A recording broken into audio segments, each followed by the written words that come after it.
என்ன செய்தார் என்பதை சொல்லி புட்டப்பு போட்டாங்கன்னு சொல்லி கண்டிப்பாக தெரியல. இன்றைக்கி செருப்பை தூக்கி அடித்தவன் அடி வாங்கினவர் அதே பட்டியலத்தை சேர்ந்தவர் தான்.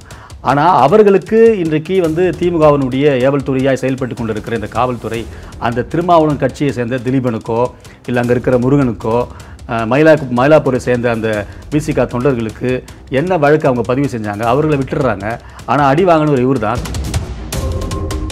இன்றைக்கு திருமாவளவன் கட்சியினுடைய இருக்கிற தொண்டர்கள் எங்கேருந்து வந்தவங்க? திமுக பேஸ்லேருந்து வந்தவங்க தான். எதுக்காக வரான்? ஒரு மாற்றத்தை உருவாக்கணும்னு சொல்லி தான் கண்டிப்பாக வரான். அதிமுகவில் எல்லா கட்சியிலிருந்தும் வந்து ஒரு மாற்றத்தை கண்டிப்பாக உருவாக்கணும்னு சொல்லி தான் அந்த பக்கம் வராங்க. அப்போ நீங்களே வந்து திமுகவுக்கிட்ட போயிட்டு மக்களை அடமானம் வச்சு அவர்களை வந்து திரும்பியும் மழுங்கடிக்கக்கூடிய ஒரு மிகப்பெரிய ஒரு காரியத்தை தான் நீங்கள் செஞ்சு கொண்டு இருக்கிறீங்க. இன்னும் நீங்கள் வந்து 2026 நீங்கள் அடிமையாக போல கோபாலபுரத்துக்கோ இல்லை அறிவாலயத்துக்கோ அண்ணன் திருமாவளவன் அவர்கள் அடிமையாக போல உங்களை வந்து திமுக வந்து முறவாசல் செய்யறதுக்கும் ஒரு எப்படி சொல்கிறது பிளாஸ்டிக் சேரில் நீங்கள் உட்காரதில்ல, பிளாஸ்டிக் சேரில் உங்களை அது உட்காந்த சேரை அவங்க கூட எடுத்து போட்டிருக்க மாட்டாங்க, நீங்களே கொண்டு வந்து பக்கத்தில் போட்டு. ஏன்னா சேர் தராமல் அவர்கள் கீழே உட்கார்ந்து துரைமுருகன் கீழே உட்கார்ந்து நீங்கள் கையை கட்டி கொண்டு இருந்த புகைப்படலாம் இருக்கிறது. சரி, அண்ணாமலைக்கு ஒரு தான் பயப்படுறீங்க, எதிர்கட்சியினுடைய எடப்பாடி பார்த்து பயப்படுறீங்க, ஆனால் விஜயை பார்த்து கூட இன்றைக்கி வந்து பயப்படுறீங்களே. நீங்கள் தானே வந்து அந்த ரெட் ஜெயின் மூவிஸினுடைய ஒரு பஞ்சாயத்தையே பண்ணீங்க. ஒரு படம் வந்து அவர் வந்து ரிலீஸே பண்ண முடியல. புத்தக வெளியீடு போகும்போது ஒரு கேள்வி கேட்கும்போது கேள்விக்கு பதில் கூட சொல்ல தெரியாமல் இந்த அக்கா கனிமொழி அக்கா நான் புத்தக வெளியீட்டு வந்தேன், அதை பற்றி கேள்வி கேளுங்க அப்படின்னு சொல்லிட்டு அண்ணனை போலவே தங்கையும் ஒரு ரியாக்ஷன் பண்ணுறாங்க. ஆனால் கலைஞரை போல வந்து அந்த குடும்பத்தில் அண்ணன் உதயநிதியும் கிடையாது, ஸ்டாலினும் கிடையாது, இன்பநிதியும் கிடையாது, கனிமொழிக்காவும் கிடையாது. கலைஞர் வந்து ஒரு ப்ரிப்பரேஷனில் வரமாட்டார். எந்த கேள்வி கொடுத்தாலும் நையாண்டியாக நகைச்சுவையாக ஒரு பதிலை சொல்கிற ஒரு மிகப்பெரிய ஒரு சாணக்கியன் கூட சொல்லலாம். அவர்களுக்கு பிறந்ததெல்லாம் இப்படிப்பட்ட ததியாக இருக்கிறதே என்பதை பார்த்து ரொம்ப கஷ்டப்படுறேன் நான். பசங்களாம் எனக்கு நீட்டில் வந்து பாஸ் பண்ணியிருக்கிறாங்க, அவங்களுக்கு எதனா உதவி செய்துதான் திமுக இல்லை. ஆனால் ஏதோ ஒரு பிள்ளைகள் பயத்தின் காரணமாக தற்கொலை செய்துவிட்டால் அதை கையில் எடுத்துக்கொண்டு திமுக வந்து தமிழகத்தில் வந்து வலம் வருகிறது. இவங்க என்ன கனவு கொண்டாங்கன்னா காங்கிரஸ் வந்து அங்கே ஆட்சியில் உட்காந்துருவாங்க, காங்கிரஸ் ஆட்சியில் உட்காந்தவொடனே நீட்டை வந்து கேன்சல் பண்ணலாம். அதாவது கேஸ் போட்டதே வந்து ப. சிதம்பரத்தினுடைய மனைவி நளினி தான் வந்து நீட்டுக்கு எதிராக கேஸ் போடுறாங்க. இவங்க எந்த தைரியத்தில் சொன்னாங்க? மக்களை இளைஞர்கள் இன்னும் முட்டாளாக்கி கொண்டே இருக்கிறாங்களா?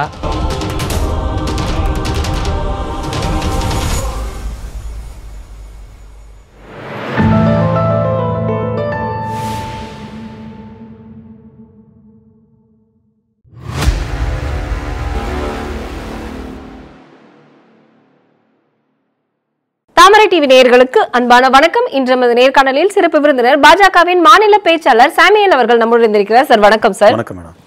ஏர்போர்ட் மூர்த்தி அவர்களுடைய இஷ்யூ நம்ம எல்லாருமே பார்த்ததுதான். ஆனா ஏர்போர்ட் மூர்த்தி அவர்கள் மேல வந்து கண்டிப்பா குண்டர் சட்டம் வந்து போடணும் அப்படின்னு திருமாவளவன் கட்சியில இருந்து விசிகாவில இருந்து நிறைய குடைச்சல்கள் வந்து காவல்துறைக்கு வந்ததாக வந்து ஒரு தகவல் வெளியானது.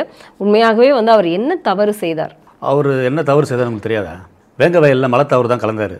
சேலத்தில் திமுகவினுடைய ஒரு மகா கொடியனோடு கூட சேர்ந்து ஒரு பெண்ணை பட்டியலின பெண்ணை கையை பிடிச்சி இழுத்து வன்கொடுமை செய்தார் ஏர்போர்ட் மூர்த்தி.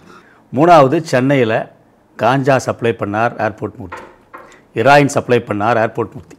இதெல்லாம் செஞ்சதுனால திருமாவளவன் அவர்களுடைய அழுத்தத்தின் பேரில் இங்கே இருக்கிற உயர் காவல் அதிகாரியும் திமுகவும் சேர்ந்து இன்றைக்கு குண்டர் சட்டத்திலே அவரை வந்து கைது செய்திருக்கிறாங்க. இன்னைக்கு பிணையில் வந்திருக்கக்கூடிய ஆள். இப்போ பேசுங்க நீங்கள்.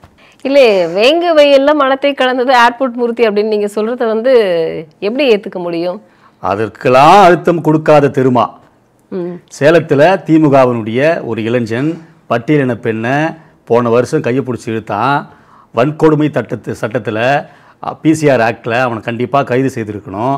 அதற்கெல்லாம் அழுத்தம் கொடுக்காத திருமா சாதாரணமாக ஒரு பட்டியலின மக்களுக்கு இன்றைக்கு திருமாவளவன் என்ன செய்கிறார் என்ற ஒரு காரியத்தை வெளிப்படையாக மேடைகளில் சமூக ஊடகத்தில் சொல்லக்கூடிய ஒரு தலைவரை, வளர்ந்து கொண்டிருக்கிற ஒரு தலைவரை, ஒன்றுமே இல்லாத ஒரு கதைக்கு அதாவது விசிகாவை சேர்ந்த தொண்டர்கள் தான் செருப்பால் அடிக்கிறாங்க.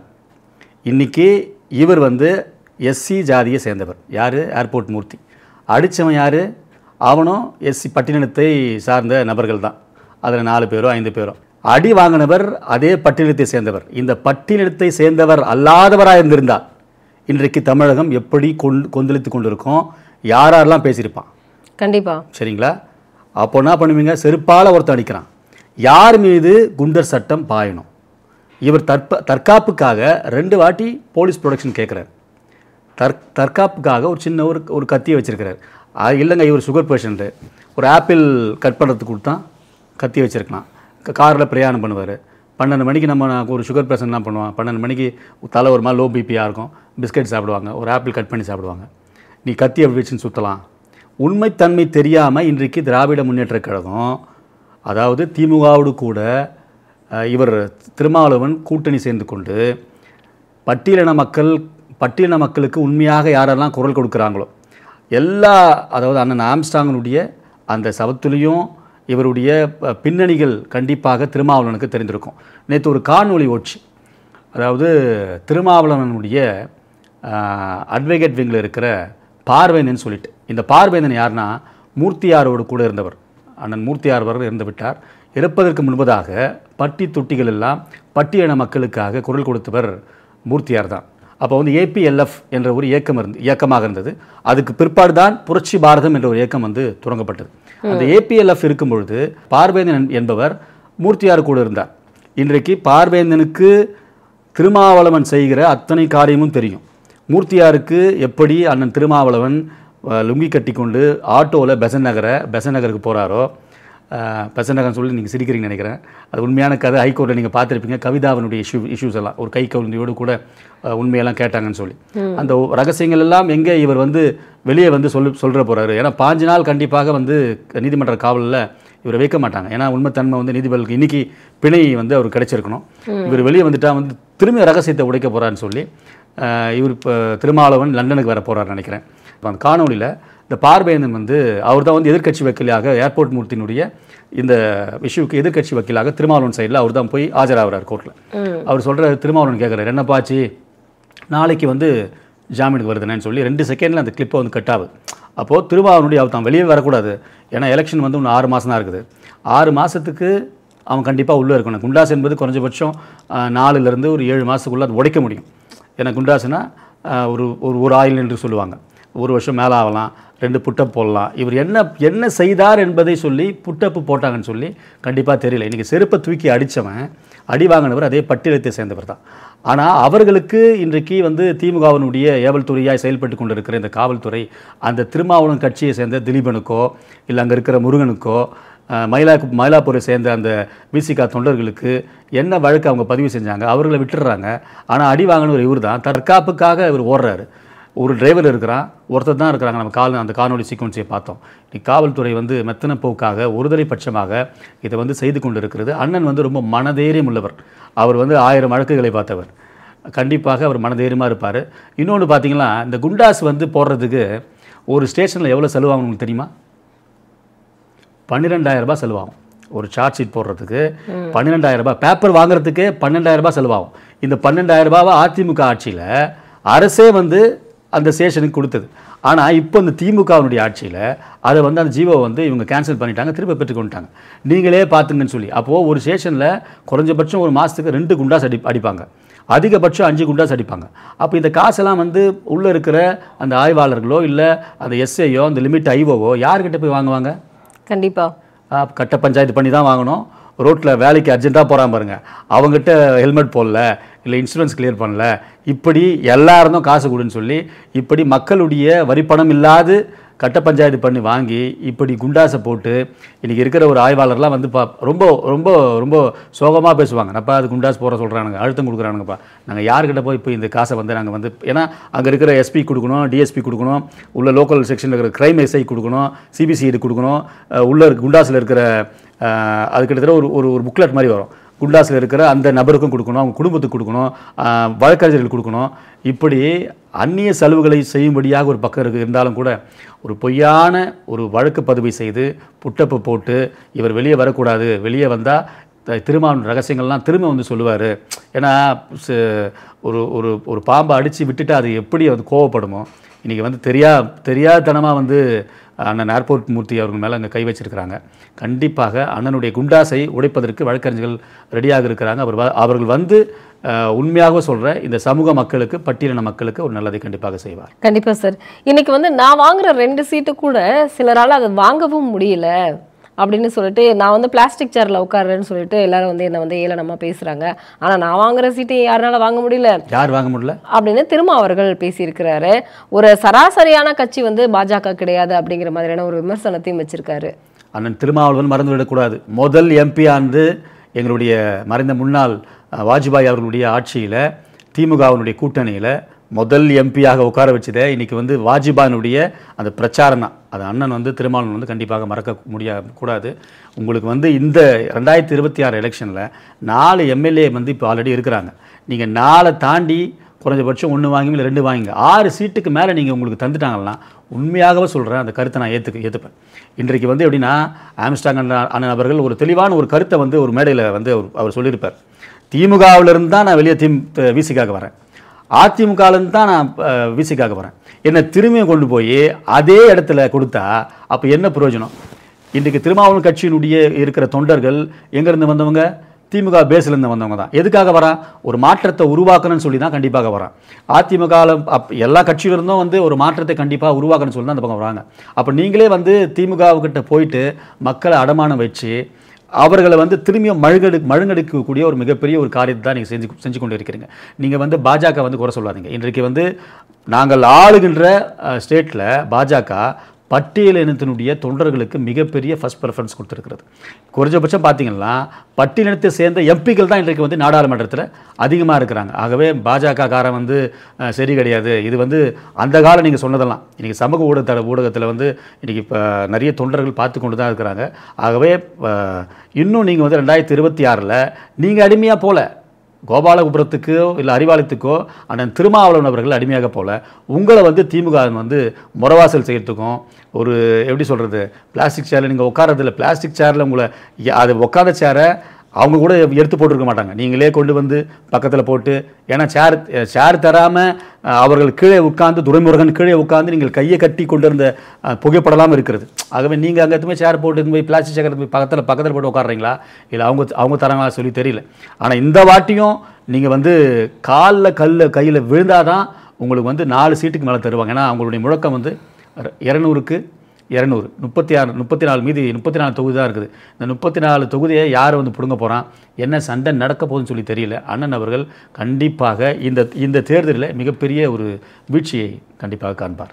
கண்டிப்பாக சார். இன்னைக்கு வந்து சிதம்பரம் அவருடைய மகன் கார்த்திக் சிதம்பரம் சொல்லியிருந்தாரு, விசிகானால திமுக ஜெயிக்கல, திமுகனால தான் விசிக ஜெயிச்சதுன்னு. இது ஒரு 4 நாட்களுக்கு முன்னாடி வந்து ஒரு இன்டர்வியூல அவர் பேசியிருந்தாரு. இப்போ காங்கிரஸ் ஒரு நிமிஷம் குறிக்கிறது மன்னிக்கும், அவர் சொல்றதுக்கு அதாவது கார்த்திக் சிதம்பரம் வந்து சொல்றதுக்கு அருகதே கிடையாது.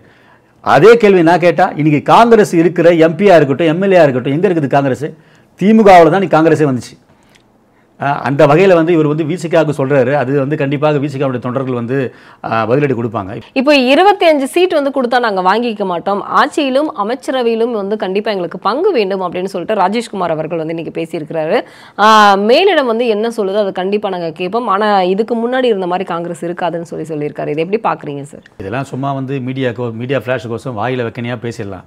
கண்டிப்பாக நீங்கள் தருவாங்கன்னு நினைக்கிறீங்க? திமுக தரவே மாட்டாங்க. இந்த வாட்டி நேற்று திருச்சியினுடைய அந்த பிரச்சாரத்தில் கூட வந்து பாஜக தான் மேலிடத்தில் தப்பு செய்ததுன்னா கீழிடத்தில் திமுகவும் தவறு செய்யுதுன்னு சொல்லி விஜய் அவர்கள் பேசினார். ஆகவே வந்து விஜய் கூட கூட்டணி செல்வதற்கு காங்கிரஸ் இன்றைக்கு ரெடியாக இருக்கிறது.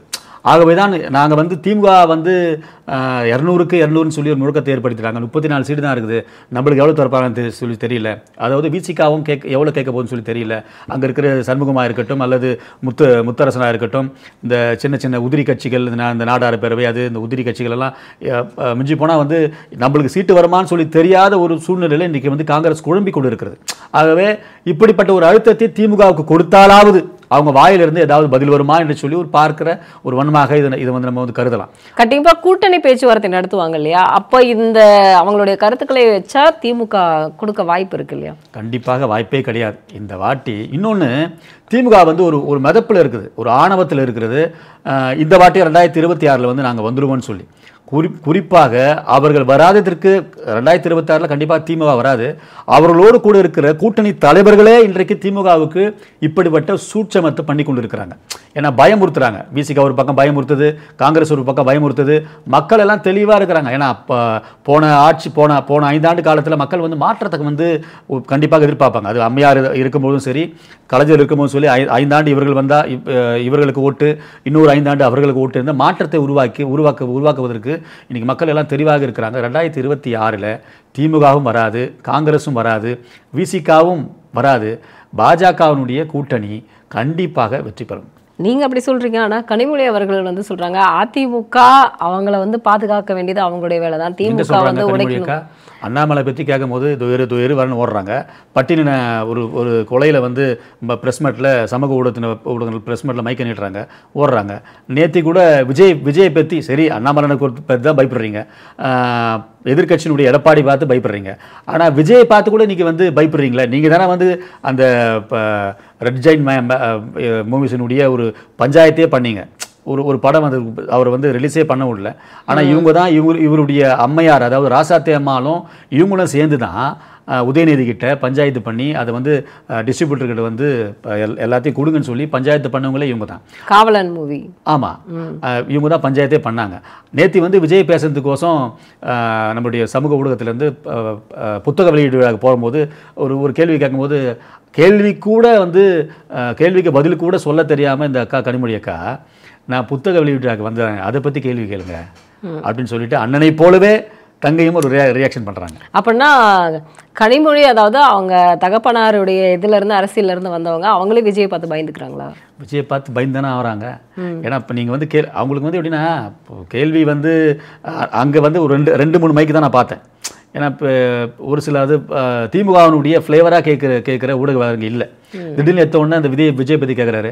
அவங்க அப்படியே முடிச்சு பார்த்துட்டு நான் புத்தக வெளியீட்டு தான் வந்தேன், அதை பற்றி கேள்வி கேள்வி சொல்லி அப்படி கடந்து போயிடுறாங்க. இது வந்து இது எப்படி பார்க்குறதுனா கலைஞரை போல வந்து அந்த குடும்பத்தில் அண்ணன் உதயநிதியும் கிடையாது, ஸ்டாலினும் கிடையாது, இன்பநிதியும் கிடையாது, கனிமொழிக்காவும் கிடையாது. கலைஞர் வந்து ஒரு ப்ரிப்பரேஷனில் வரமாட்டார். எந்த கேள்வி கொடுத்தாலும் நையாண்டியாக நகைச்சுவையாக ஒரு பதிலை சொல்கிற ஒரு மிகப்பெரிய ஒரு சாணக்கியன் கூட சொல்லலாம். அவர்களுக்கு பிறந்ததெல்லாம் இப்படிப்பட்ட ததியாக இருக்கிறதே என்பதை பார்த்து ரொம்ப கஷ்டப்படுறோம் நாங்கள். இப்போ டிடிவி அவர்கள் ஒரு விஷயம் சொல்லியிருக்காரு, கண்டிப்பாக விஜயோட கட்சியில் வந்து கண்டிப்பாக ஒரு நிச்சயமாக ஒரு கூட்டணி அமையும் அப்படின்னு சொல்லியிருக்காரு. அவர் வந்து எப்படி சொல்லியிருக்காருன்னா, இதில் மற்ற கட்சிகள் எல்லாமே வரதுக்கான வாய்ப்புகள் இருக்கிறங்கிற மாதிரி சொல்லியிருக்காரு. ஜெயலலிதா பாணியில் அரசியல் செய்கிறார் அப்படிங்கிற மாதிரியான அந்த மறைமுகமான பேச்சுக்களும் இருக்குது. கண்டிப்பாக டிடிவி அவர்கள் விஜயின் பக்கம் போக தயாராக போக மாட்டார். ஆனால் டிடிவி அவர்கள் கண்டிப்பாக போக மாட்டார். இப்போ கொஞ்சம் மனஸ்தாபத்தில் இருக்கலாம். கண்டிப்பாக பாஜக அதிமுக கூட்டணியோடு கூட கண்டிப்பாக வருவார். இன்றைக்கு நம்ம பேசி கொண்டு இருக்கும் போது சின்னம்மா அவர்களும் ஒரு லைவ் நியூஸ் போய் கொண்டு இருக்கிறது. 10 நாள், அதாவது செங்கோட்டையன் அவர்கள் நான் 10 நாள் கெடு கொடுக்கிறேன் அப்படின்ற இன்னையோட 10 நாள் ஆகுதுன்னு நினைக்கிறேன், இன்றைக்கும் பேசி கொண்டு இருக்கிறார். அதுவும் வந்து ஒரு ஒற்றை கருத்து தான் இன்றைக்கும் சொல்லியிருக்கிறார். ஆகவே அதிமுக வந்து எல்லாரும் ஒன்றாக சேர்ந்து திமுகவை வீட்டுக்கு அனுப்புவதிலே நாங்கள் ஒற்றை கருத்தாகத்தான் இருக்கிறோம். 10 நாள் கெடு கொடுத்தோம். ஆனால் அதிமுகவில், அதாவது முதலமைச்சராக வந்து எடப்பாடி அவர்கள் வந்தால் கண்டிப்பா இது சரியா இருக்காதுன்னு டிடிவி தானே சொன்னாரு.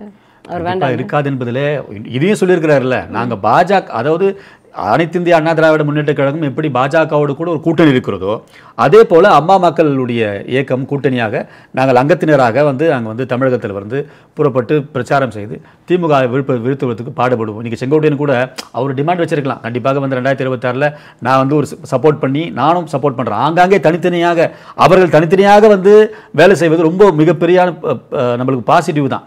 ஏன்னா ஒன்றா இருந்து வேலை செய்து கூட கூட்டணியாக பிரிந்து கூட வேலை செய்தால், ஆனால் ஒற்றை கருத்து திமுகவை அழிக்க வேண்டும் என்பதுதான் எனக்கு செங்கோட்டையும் சரி டிடிவும் சரி நீங்கள் சொல்லிக் கொண்டு இருக்கிறார். கண்டிப்பாக அந்த வரிசையில் இன்னொரு 8 மாதங்கள் அல்லது 6 மாதங்கள் இப்போ எலெக்ஷன் இருக்குது. கண்டிப்பாக நெருக்கத்தில் எல்லாம் ஒன்றாவதை கண்டிப்பாக உங்கள் கண்கள் பார்க்கும். கண்டிப்பாக சார். இன்னைக்கு வந்து அண்ணாமலை அவர்களுடைய நிறைய விஷயம், அந்த அவர் நிலம் வாங்கின விஷயம் வந்து நம்ம எல்லாருக்குமே தெரியும். அது பெரிய சர்ச்சையாக போயிட்டு இருந்தது. ஆனால் அண்ணாமலையினுடைய ஆதரவாளர்களையும் வந்து பாஜக புறக்கணிப்பதாகவும் ஒரு தகவல் வெளியாயிட்டு, காலாவதியான ஒரு தலைவர் அப்படின்னு கோவிச்செல்லியன் அவர்கள் வந்து. காலாவதியான தலைவர்லாம் கிடையாது அவர். ஆனால் நயனாராங்க நேற்று ஒரு மிகப்பெரிய சிறப்பான ஒரு சொல்ல அங்கே அவர் பதிவிடுறார். காலத்தால் எதிர்பார்க்கிற ஒரு மிகப்பெரிய தலைவர் என்று சொல்லி அவருக்கு மிகப்பெரிய பொறுப்பு காத்து கொண்டு இருக்கிறது. ஏன் சொத்து வாங்கக்கூடாதா? சொத்து வாங்கினா உங்களுக்கு சொல்லணுமா? இப்படி அவர் வந்து ஒரு ஐபிஎஸ் அதிகாரி, காவல்துறை அதிகாரி, கோர் என்று சொல்லி ஒரு நிறுவனத்தை வந்து ஏற்கனவே பெங்களூரில் வந்து அவங்க வந்து நடைமுறைப்படுத்தி கொண்டு இருக்கிறாங்க. அவங்க ஒய்ஃபும் வந்து நல்ல ஒரு யூனிவர்சிட்டியில் படித்தவங்க, 2 பேரும் நல்லா சம்பாதிக்கிறவங்க. அதாவது 2021க்கு முன்பதாக அஃபிடவியில் பார்க்கும்பொழுது அவருடைய பேங்க் பேலன்ஸினுடைய அந்த தொகையை வந்து வெளியரமாக எல்லா மக்களிடத்துலையும் வந்து அவர் பதிவிடுறாரு. 2.5 கோடி ரூபாய்க்கு மேலே இருந்தது. இவனுக்கு சொல்கிறானுங்க 80 கோடி சொத்து வாங்கிட்டாரு. எங்கே சொத்து வாங்கினாரு? சொத்து வாங்கிட்டாரு வாய் மொழியாக சொல்லிட்டா டாக்குமெண்ட்டு காமி. இன்னொருத்தன் சொல்கிறான் 120 கோடி ரூபாய்க்கு சொத்து வாங்கிட்டாருன்றான். ஆக்சுவலாக 40 லட்சத்துக்கு இவர் 2021க்கு முன்பதாக சொத்து வாங்குறாரு. பவர் ஆஃப் அட்டானமி வந்து அவங்க ஒய்ஃப் பேரில் கொடுத்துட்றாரு, ஜூலை 12 கொடுத்துட்றாரு. அதில் வந்து இன்னொருத்தன் சொல்கிறான் அண்ணன் சவுக்கு சங்கருக்கு எல்லாம் நல்லா தெரியும். அவர் தெரிஞ்சும் 2-3 வார்த்தை எங்கே பதிவிடுறார். எல்லாத்தையும் கூகுள் மேப்பில் பார்த்து, அதாவது லீகல் வைஸ் எடுக்கிற பாயிண்டாக எடுக்கிற அண்ணன் சவுக்கு சங்கர் அவர்கள் 2029க்கு முன்பதாக கட்டப்பட்ட பாலத்தை அண்ணன் வந்து பார்க்க பறந்துட்டார். 2021க்கு முன்பதாக யார் இருந்தது? அனைத்து இந்திய அண்ணா திராவிட முன்னேற்ற கழகத்தினுடைய ஆட்சி இருந்தது. இன்னொரு கதை, இந்த பிரதான் மந்திரியினுடைய திட்டத்தின் கீழாக அண்ணன் அவர்கள் இப்போ இந்த இஷ்யூஸ்லாம் பார்க்கும்பொழுது ஒரு அறிக்கையை விட்டுறாரு. நான் இது லேண்டை மட்டும் வாங்கலை, அதில் ஒரு பால் பண்ணை வைக்க போகிறேன், பால் பண்ணியை வைக்க போகிறேன், இளைஞர்களுக்கு முதலிடம் நான் வந்து கொடுக்க போகிறேன். இதுக்கெல்லாம் வந்து பேசுகிறாள், இதை பற்றியும் பேசுங்க. 2.5 கோடி ரூபாய் என்னுடைய பேங்க் பேலன்ஸை 2021க்கு முன்பதாக நான் காண்பித்தேன். நானும் என்னுடைய மனைவியும் கொஞ்சம் சேவிங்ஸ் வச்சுருந்தோம். அவங்க அப்பா பேசிக்காக இவர் வந்து ஒரு விவசாய குடும்பத்தில் பிறந்தவர். அவர் வந்து நீங்கள் மேடையில் பார்த்தீங்கன்னா எல்லா இடத்துலையும் அவர் பதிவிடுவார். இது கட்சியெலாம் எனக்கு பொறுப்பே கிடையாது, எனக்கு கட்சியெல்லாம் தூக்கி போட்டுவிட்டு நான் விவசாயம் செய்ய போயிடுவேன், ஆடு மேய்க்க போயிடுவேன், மாடு வளர்க்க போயிடுவேன். அப்போது அவர் வந்து ஆரம்பத்திலே அவருக்கு வந்து ஒரு காவல் அதிகாரியினுடைய அந்த பதவியை காட்டிலும் விவசாயத்தின் மீது ஒரு மிகப்பெரிய ஒரு ஈடுபடுவார். இவர் மாத்திரம் இல்லை, இன்றைக்கி இருக்கிற ஆக்டர்ஸ் நம்ம பார்க்கலாம், டைரக்டர்ஸை பார்க்கலாம், கருணாசை போன்றவர்கள், இவர் நம்ம ராஜ்குமாரை போன்றவர்கள்லாம் எவ்வளவு பணம் இருந்தாலும், எவ்வளவு பதவி இருந்தாலும், எவ்வளவு ஆசைகள் இருந்தாலும் அவங்களாம் வந்து அந்த இயற்கை மீது ஒரு பற்று உள்ளவராக இருந்து லேண்டு வாங்குறதும், அங்கே வந்து விவசாயம் செய்கிறதும், ஆடு மாடுகளை வளர்க்குறதும் மிகப்பெரிய பற்று. அந்த வகையில் தான் அண்ணன் அவர்கள் இன்றைக்கு வந்து நான் பால் பண்ண வைக்க போகிறேன், இதுக்கோசமாக கதறுங்க. இது ஏன் இப்போ நான் வந்து ஒரு லேண்டு வாங்குறேன், எங்கள் அக்கா கிட்டேயோ இல்லை என் தாய் மாமன்கிட்டயோ எங்கள் பாட்டிக்கிட்டேயோ இல்லை எங்கள் அப்பா கிட்டேயோ, அப்பா லேண்டு வந்து 4 கோடி ரூபா 2 கோடி ரூபா தான் எங்கிட்ட இருக்குது, கேட்டால் தரமாட்டாங்களா? இந்த பர்சனல் இஷ்யூவை ஒருத்தர் லேண்டு வாங்குறான்னு சொல்லி ஒரு பர்சனல் இஷ்யூவை தேசியவாதி என்ற ஒரு போர்வையை காட்டிக்கொண்டு சொந்த குடும்பத்துக்குள்ளே ஒரு கலவரம் செய்வது தான் கொஞ்சம் நமக்கு ரொம்ப கஷ்டமாக இருக்குது. இன்றைக்கி வந்து இப்போ நான் சொல்கிறேன் பாருங்கள், அந்த பாலமே வந்து 2021 கட்டப்பட்டது. இப்போ அதுக்கு சொல்கிறேன், அதுக்குன்னா நீங்கள் பதில் வைக்க போகிறீங்க? 2 கோடி ரூபாய் ஒரு அஃபிடவியில் வந்து ஃபஸ்ட்டே காமிச்சிட்டாரு, அதுக்குன்னா பதில் சொல்ல போகிறீங்க? இன்றைக்கி வந்து பொய்யான ஒரு காரியத்தை அண்ணன் அவர்கள் மீது ஒரு சாயத்தை பூசி எப்படியாவது வந்து இந்த திமுகவினோடு ஒரு கூட்டணி சேர்ந்து விட்டார்களா, அல்லது இவர் வந்து கட்சி விட்டு எடுத்து விட்டாங்க, எடுத்த பிற்பாடும் இன்னைக்கு மக்கள் வந்து ஒரு ஏகோபித்த குரலாய் அண்ணாமலை அவர்களை எப்போது திரும்ப அந்த பதவிக்கு வருவார், இல்லை மேல் பதவி எப்போது தருவாங்கன்னு சொல்லி மக்களும் இளைஞர்களும் எனக்கு எதிர்பார்த்து கொண்டிருக்கிறாங்க. அண்ணன் வந்து கிளியராக சொல்லிட்டாரு, எடப்பாடியார் அவர்களை முதலமைச்சராக அமர வைப்பதே என்னுடைய நோக்கம் என்று சொல்லி. ஒரு சில சலசலப்பு இருந்தால் கூட மேடையில் ஒன்றாக அமர்ந்தார்கள், கை குலுக்கினார்கள். 2026 அண்ணாமலையாருடைய தாக்கம் என் மக்கள் யாத்திரையில் எப்படி பார்த்தீங்களோ அதை விட வீரியம் கொண்டு 2 மடங்காக பெரிதாக இருக்கும். சூறாவளி பிரச்சாரம் கண்டிப்பாக வருவார். அன்னைக்கு தெரியும் இந்த வைத்தறிச்சல் கோஷ்டிகளுக்கு எல்லாம். ஆனால் அவரே தானே சார் சொல்லியிருக்காரு, அதிமுக பாஜக கூட்டணி இப்போ நடந்திருக்கக்கூடிய விவகாரங்களை பார்க்கும் பொழுது சரியாக படவில்லை அப்படின்னு அவர் தானே சொல்லியிருக்காரு, அண்ணாமலை தானே சொல்லியிருக்காரு. அது சொல்லியிருந்தாலும் கூட வருகிற காலகட்டத்தில் கண்டிப்பாக சூறாவளி பிரச்சாரம் கண்டிப்பாக எடப்பாடியாரோடு கூட ஒன்றாக நிற்கிற ஒரு மிகப்பெரிய ஒரு பிரம்மாண்டமான மேடையை கண்டிப்பாக இந்த மக்களும் பார்ப்பார்கள். எதிர்க்கட்சியாக இப்போ பேசிக்கொண்டு இருக்கிற ஆட்களும் கண்டிப்பாக பார்ப்பார்கள். செங்கோட்டையன் அவர்கள் வந்து இன்றைக்கும் வந்து அந்த 10 நாள் கடை இன்னைக்கோட முடியுது இல்லையா? இப்போ எடப்பாடி அவர்கள் வந்து நாளை மறுநாள் அவர்கள் வந்து டெல்லி புறப்பட போகிறார். இந்த விவகாரத்தில் கண்டிப்பாக வந்து அதிமுக பிரிந்தவர்கள் எல்லாம் ஒன்று சேர்ந்து பாஜக அதிமுக ஒரே கூட்டணி அமைன்னு அதிமுகவில் வந்து யாரும் பிரியலைங்க. அதிமுக விட்டு வெளியே போறேன்னு என்ன சொன்னாங்களா? எம்ஜிஆர் யாருன்னா வெறுத்தானா? ஆல்ரெடி வெளியே போனவங்க தான் சார் அவங்களாம். அவர் வெளியே போனவங்கள ஒன்றா கூட்டணும்னு சொல்லி தான் அவங்க வந்து அழுத்தத்தை கொடுக்குறாரு. கண்டிப்பாக அவங்க எல்லாம் ஒன்றா வருவாங்க. ஆல்மோஸ்ட் சீனியராக இருக்கிறவங்க எல்லாம் ஒன்றா வரணும் அப்படின்னு சொல்லி ஒரு அழுத்தத்தை கொடுக்குறாரு. அது இன்னையோடு கெடு முடிஞ்சிச்சு. இன்றைக்கி வந்து ப்ரெஸ் மீட்டில் வந்து திரும்பியும் அதே தான் பேசலைர் அண்ணன் செங்கோட்டையன் அவர்கள். அதை பற்றி சின்னம்மா கிட்ட கேட்குறாங்க. அவங்களும் ஒற்றை கருத்து தான் சொல்கிறாங்க. ஆங்காங்கே பிரிந்திருந்தால் கூட வேலை பளுவுகள் கண்டிப்பாக குறையும். நாங்கள் வந்து ஒன்றா இப்போ அதாவது எலெக்ஷன் தேதி அறிவித்த பிற்பாடு பாருங்கள், கண்டிப்பாக எல்லாம் ஒன்றாக ஒரே மேடையில் செங்கோட்டையனாக இருக்கட்டும், சின்னம்மாவாக இருக்கட்டும், டிடிவியாக இருக்கட்டும், கண்டிப்பாக கூட்டணி கட்சியினுடைய ஒரு பிம்பங்கள் ஒரே மேடையில் கண்டிப்பாக ஒரு கண்ணுக்கு ஒரு மகிமையான காட்சியை கண்டிப்பாக இந்த தமிழகம் பார்க்கும். திமுகவினுடைய லோகோ வந்து நீங்கள் பார்த்துருப்பீங்க. புதுசாக தமிழ்நாட்டை தலைகுனிய விட மாட்டேன் அப்படின்னு சொல்லிட்டு அந்த ஒரு புதுசாக ஒரு லோகோ ஒன்று பரவிட்டு இருக்கு பார்த்தீங்களா? இதில் முக்கியமாக நீட்டுக்கு மக்கள்கிட்ட மன்னிப்பு கேட்குற மாதிரியான ஒரு விஷயத்தையும் வந்து தமிழக முதல்வர் சொல்லியிருக்காரு. நாங்கள் நீட்டை விளக்குவோம், அதை வந்து கண்டிப்பாக நாங்கள் எடுத்துருவோம், நீக்கிடுவோம், மக்களுக்கான மாணவர்களுக்கான ஒரு விஷயத்தை செய்வோம்னு சொன்னோம். ஆனால் எங்களால் செய்ய முடியல. அதுக்கான முன்னேற்றம் ஏற்பாடுகள் எல்லாம் செஞ்சும் முடியலன்னு அவருடைய நீட்டுக்கு மட்டும் தான் சொன்னாங்களா? இல்லை, அவர் நீட்டை வந்து குறிப்பிட்டு நாங்கள் சொன்னோம் ஆனால் எங்களால் செய்ய முடியல அப்படிங்கிறது வந்து தன்னுடைய குற்றத்தை ஒப்புக்கொண்டாரா தமிழக முதல்வர்? இது எப்படி இருக்குது? அந்த லோகோவை பார்க்கும்பொழுது கிளியராக அதில் தான் தெரியுது. இந்த லோகோவை பற்றி இன்றைக்கி சமூக ஊடகத்தில் முதல் முறையாக நீங்கள் தான் பேசுகிறீங்கன்னு நினைக்கிறேன். அதாவது இன்றைக்கி வந்து காலில் விழுற மாதிரி ஒரு சீனை கிரியேட் பண்ணி மக்களிடத்தில் போகிறாங்க. மக்கள்லாம் தெளிவாக இருக்கிறாங்க. இவங்க நீட்டுக்கு மட்டும் துரோகம் பண்ணல. அவங்களுடைய தேர்தல் அறிக்கையில் குண்டு பல்பு தரேன்னு சொன்னாங்க. அந்த குண்டு பல்பு கூட கொடுக்கல. இன்னொன்று பார்த்தீங்கன்னா ஆசிரியர்களுடைய இதுவாக இருக்கட்டும், இல்லை தூய்மை பணியாளர்களுடைய இதாக இருக்கும். நேற்று வந்து நம்ம அண்ணன் விஜய் ஒரு 4-5 பேப்பரில் சூப்பராக பேசினார். அவர் கிட்டத்தட்ட அவர் மைக் எடுக்கும்போது பாவம் அணில் குஞ்சு வந்து அங்கே மைக்கில் உட்காந்துச்சு பழகுது. இவங்களே அணில் அண்ணன் பாலாஜி அவர்கள் ஒரு மிகப்பெரிய சதியை பண்ணியிருப்பார்னு சொல்லி நினைக்கிறேன். ஆக அந்த வரிசையில் கண்டிப்பாக மக்கள் இன்றைக்கி தெளிவாக இருக்கிறாங்க. அந்த லோகோவை பார்க்கும்போது உண்மையாகவே இவர்கள் வந்து மறைமுகமாக மன்னிப்பு கேட்கிறார்களா? இது எவ்வளோ பெரிய அவலங்களை பாருங்களேன். ஏன்னா இன்றைக்கி வந்து ஒரு உயிரில் விளையாடினார்கள். அந்த அனிதாவினுடைய இஷ்யூவில் எவ்வளோ அரசியல் செஞ்சாங்க. இன்றைக்கி விவசாயி, அதாவது அடிமட்டு விவசாய இருக்கிற ஒரு ஓலை குடிசையில் ராந்தர் விளக்கிலே படித்து இன்றைக்கு வந்து ஒரு பாப்பா வந்து நீட்டில் வந்து கட் ஆஃப் பெரிதாக வாங்கி இன்றைக்கி வந்து பாஸ் பண்ணியிருக்கிறாங்க. அவர்களை இன்றைக்கி தூக்கி வச்சு கொண்டாடுதா அந்த திமுக? இல்லை. எத்தனையோ கடைமுனையினுடைய ஒரு தொண்டர்களுடைய பசங்களாம் இன்றைக்கி நீட்டில் வந்து பாஸ் பண்ணியிருக்கிறாங்க. அவங்களுக்கு எதனா உதவி செய்ததான் திமுக? இல்லை. ஆனால் ஏதோ ஒரு பிள்ளைகள் பயத்தின் காரணமாக தற்கொலை செய்துவிட்டால் அதை கையில் எடுத்துக்கொண்டு திமுக வந்து தமிழகத்தில் வந்து வலம் வருகிறது. நீட்டில் பாஸ் பண்ண எத்தனையோ பிள்ளைகள் இன்றைக்கு இருக்கிறாங்க.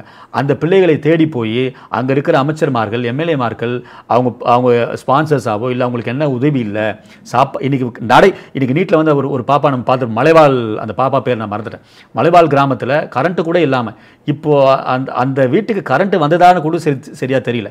ஆனால் இதே வந்து அந்த பாப்பா தற்கொலை செய்திருந்தால் ஒரு மிகப்பெரிய இஷ்யூவாக மாற்றி தமிழகம் ஃபுல்லாக இதை கையில் எடுத்து, உதயநிதியாக இருக்கட்டும், அவர் எப்படி செங்கல்ல எய்ம்ஸ் போல் கையில் எடுத்தாரோ அதே போல் அனிதா இஷ்யூவை கையில் எடுத்து இன்றைக்கு வந்து அரசியல் செய்த இந்த உதயநிதி அவர்கள் அங்கே மலைவாழ் மக்களுடைய அந்த பாப்பாவை தேடி போய் அங்கே கரண்ட் இல்லைன்னு சொல்லி, கரண்ட்டு கூட தெரியல, சாப்பாடு கூட இல்லைன்னு சொல்லி அவங்க பாடுபட்டாங்க. அவங்களுக்கு அன்னம் கொடுத்தாங்களா தெரியல. அங்கே ஒரு நடந்து போனாங்க அந்த மலைவாழ் மக்கள் வந்து நடந்து போயிட்டு ஸ்கூலில் வந்து நான் படித்தேன்னு சொல்லி கிட்டத்தட்ட ஒரு ஆஃப் அன் ஹவர் நம்மளுடைய பேட்டியை, அந்த பாப்பாவுடைய பேட்டியை பார்த்தோம்.